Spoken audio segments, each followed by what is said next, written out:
It would be an understatement to say anime and video game fandoms overlap, so it should be no surprise that video game inspired anime are popular.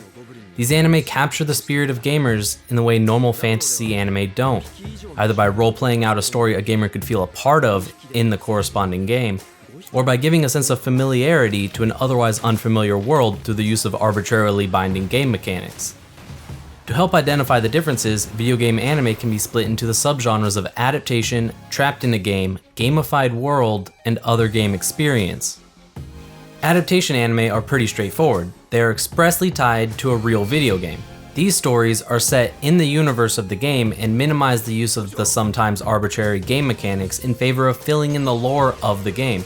Some notable examples of recent times would be Blade and Soul, God Eater, and Gunslinger Stratos, all of which are not very good.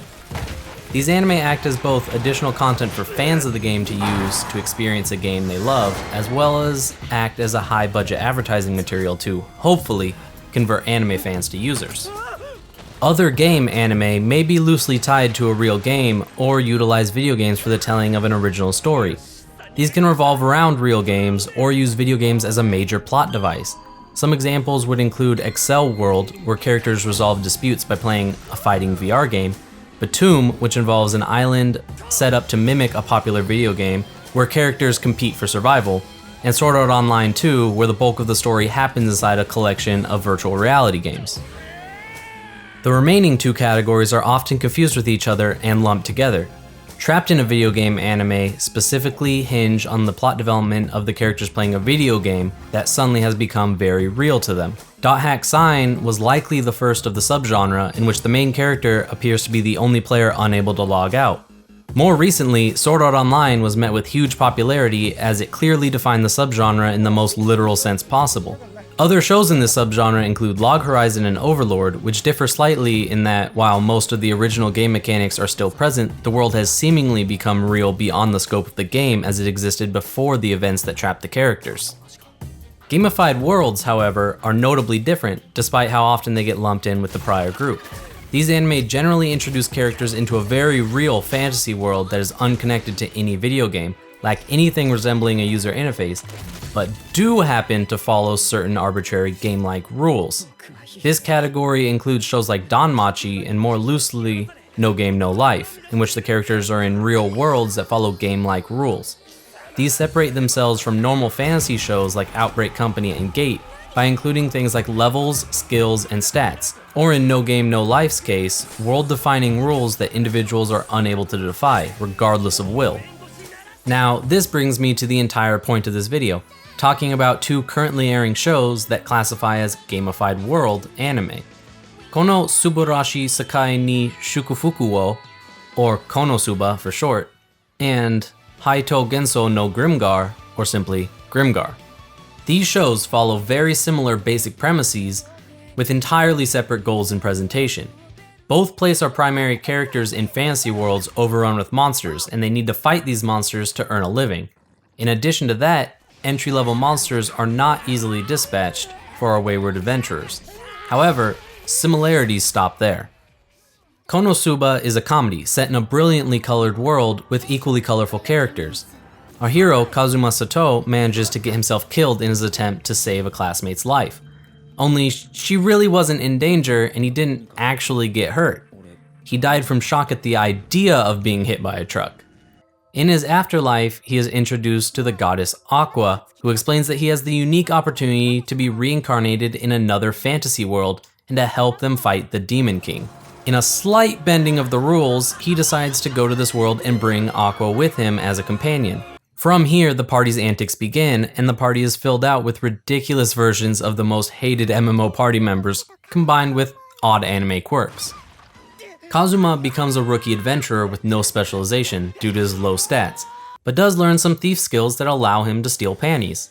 Aqua becomes an arc priest, which is essentially a healer, but is woefully inadequate at providing support. Megumin is an arc mage, heavily specialized into the highest alpha strike spell in the world, and channels everyone's favorite Chunabu. Casting her explosion spell not only consumes all of the MP she has for the day, but also leaves her mostly paralyzed while she recovers.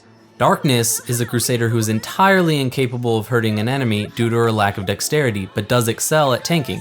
due to her masochistic tendencies. Conveniently, adventurers are able to track their stats and attribute ability points to skills through their identification card. That doesn't mean every skill is useful. The world in which our characters find themselves is fundamentally ridiculous, and the bulk of jokes KonoSuba chooses to entertain are mostly of the low-hanging fruit variety, and the art, in stereotypical Dean fashion, is low-end, bordering on dreadful at times.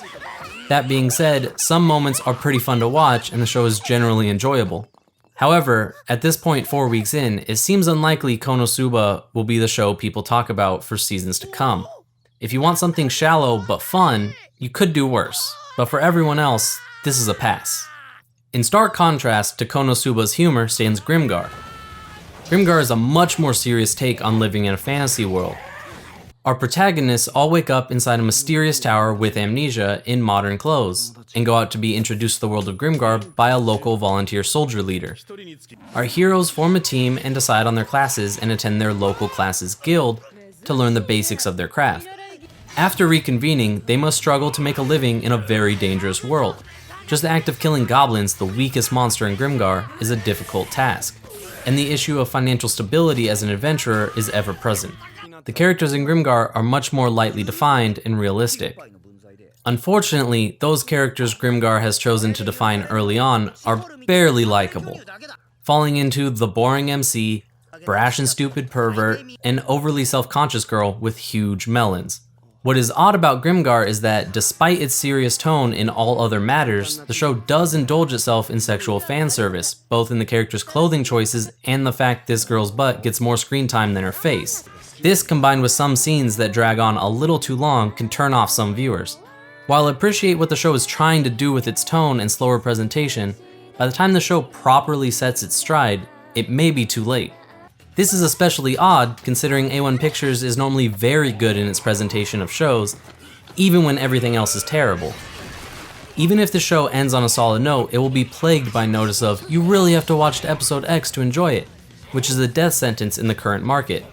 If you have the free time, or have really wanted to look at a fantasy world where nothing about the main characters can be described as OP, then this might be worth picking up. Otherwise, I'd recommend waiting to see reviews after it's done airing. Well, that wraps up this video covering some Gamified World anime from winter 2016. Be sure to check out the Anime Summit podcast for your weekly anime fix.